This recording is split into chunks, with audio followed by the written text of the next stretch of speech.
Have you ever wondered, I guess this question is more aimed at people that are interested in self-development of one sort or another. And it's a question I've asked a few people that I know are interested in, expanding themselves and the way they look at the world, the way they think about themselves. And it's a question I asked: if you had to give a speech about something in relation to some kind of development, self-development, personal development, whatever phrase you want to use to describe it, what would it be? And the person said to me, what makes you think you're qualified to give a speech on the subject I chose? And I was quick to make it clear, I don't think I'm qualified. It's not that I think I'm qualified to do it, it's just that it's something that I get excited about when I think about it or when I talk about it. And I think it's something that is so underrated. It's not something that people think deeply enough about. Now, just because you're thinking deeply, it doesn't mean it has to be dead serious and I won't say boring, because it's not fair to say boring, but it's so dead serious where you can't have any humorous thoughts or any, because the subject I'm thinking of is completely humorous to a degree, and it's important. The humour is part of the fuel source for it. So it's the inner child. Everyone's inner child. Do we embrace it enough? Is it even a real thing? Now, for sure, I think it's a real thing. I believe in it greatly. I don't think it is an excuse for certain thought patterns or certain behaviours. I believe it is a main reason for these certain thought patterns and behaviours. I literally see my inner child as a smaller inner frame of me, almost like if you imagine like a cardboard cutout from me, or a cutout from the inside of me, obviously of a smaller height and smaller size. That's the inner child. That's my inner child, and I think that dies, or it shrinks and it disappears if it's not nurtured and fed. There's so many examples that I believe that indicate that it is alive and needs attention and wants that attention because it's meant to have that attention.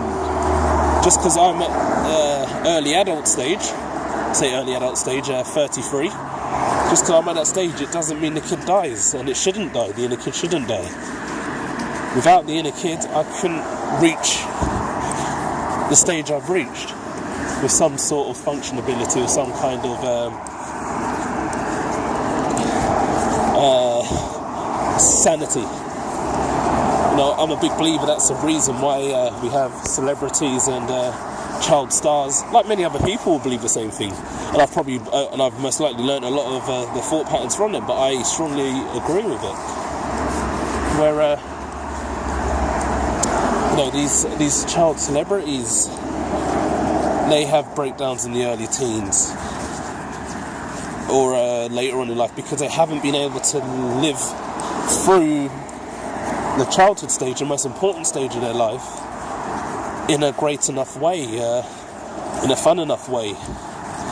They haven't been able to experience it enough. They haven't been able to really lay down the foundation of their personality, of their future, their future outlook of life. They haven't been able to lay down the foundation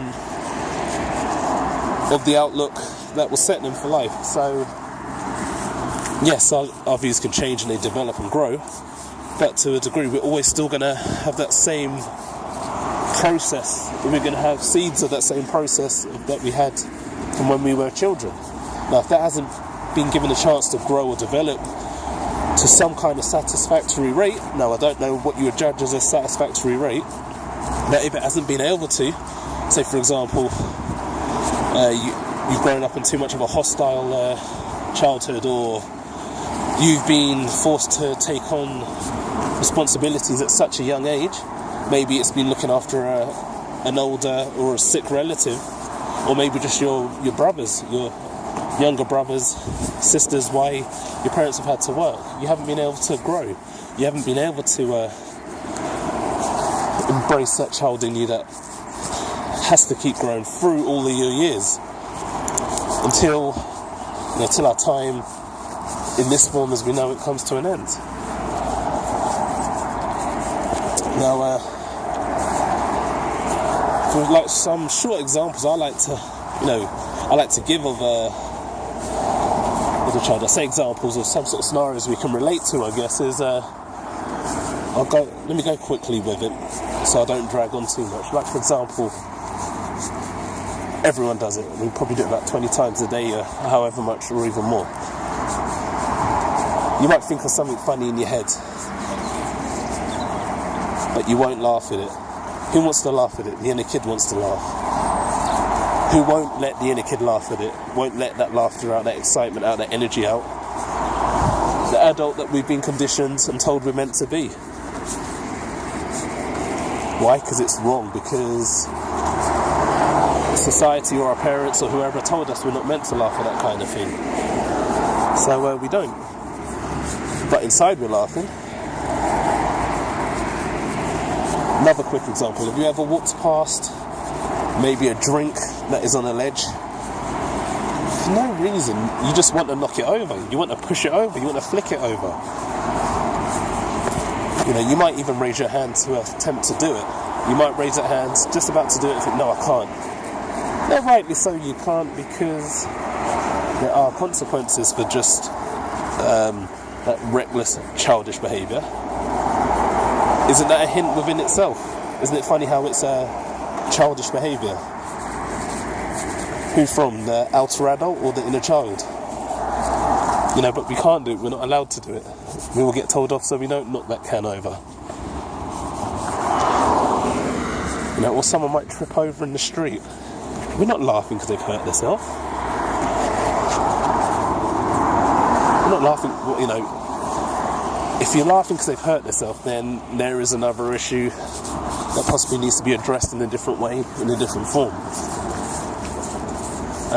But yeah, so back to, they've fallen over. Now, we're not laughing because they've hurt themselves. Maybe we're laughing, or we're most likely laughing at the comedic feeling it's given, feeling we've got inside us when we look back at cartoons. Someone's walking, suddenly their feet go and they slip. It's funny, but no, we're not allowed to laugh. We have to keep that inside. We have to be mature, be grown up, be sensible. Don't feed that inner child.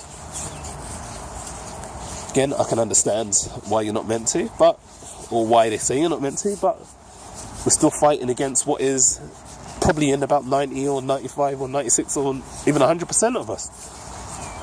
Even if we don't laugh at that moment when it happens, we'll be laughing maybe when we get home, when you're sitting on the toilet, when you get into bed, when you're just about to even study or read, and suddenly remember that incident when that man fell over or that lady fell over. You start laughing, you chuckle to yourself, and then what? Honey, what are you laughing at? Darling, what are you laughing at? Daddy, what are you laughing at? Oh, nothing.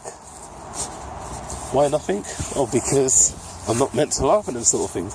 Or if you're someone who's more at ease with this kind of thing, you will tell them. And there's nothing wrong with telling them, because people that know you should be able to differentiate between you laughing at someone who's hurt themselves or in pain or in distress, and at an incident where like I said, they slipped over. So it's so like, for example, other little things I like doing, I say not what I like doing. Well, actually it is. This is very raw, by the way. I've literally just gone off the top of the head with this, no notes. Gone on a walk. It's a 2-hour walk what I'm doing around my hometown, and I've literally just thought, let me do this, let me talk. So, like, little ways, how can you nurture it? How can you nurture it? Here's one thing I've said to people I like doing. Little things like, I wear novelty pyjamas still. Or novelty pyjama bottoms. Could be superheroes, could be cartoon characters. Not because I so much want to be a child, but that I feel good in that childlike mode sometimes. I feel relaxed, I feel comfortable, I feel fun, I feel free. For me, that's a nurturing of the child. I guess eating junk food to a degree is a nurturing of that child. Yeah, we're addicted to all the additives and the sugars and all that, but it feels fun, doesn't it? We get excited. I believe that's a form of nurturing. Other ways, how can you nurture it? You ever been in maybe the bathroom, look in the mirror? 41 minutes and 50 seconds. What do? You start pulling silly faces.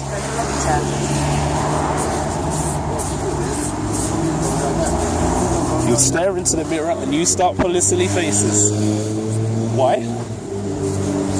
Because it's going to help you with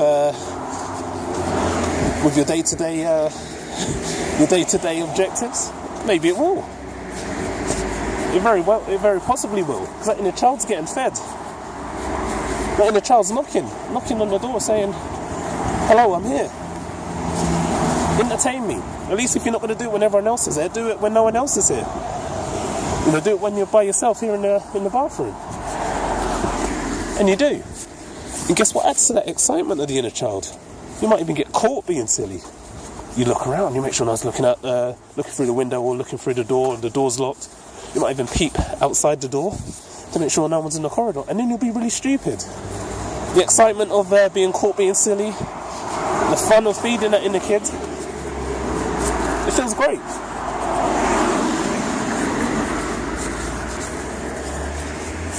So I guess all I'm getting at is feed that inner kid, have fun with it. No, you don't want to get to a stage where we're older and we're reflecting and thinking I lived a boring life within myself. You know, have a fun, exciting life within yourself and let it shine outside. Take care, have a good day.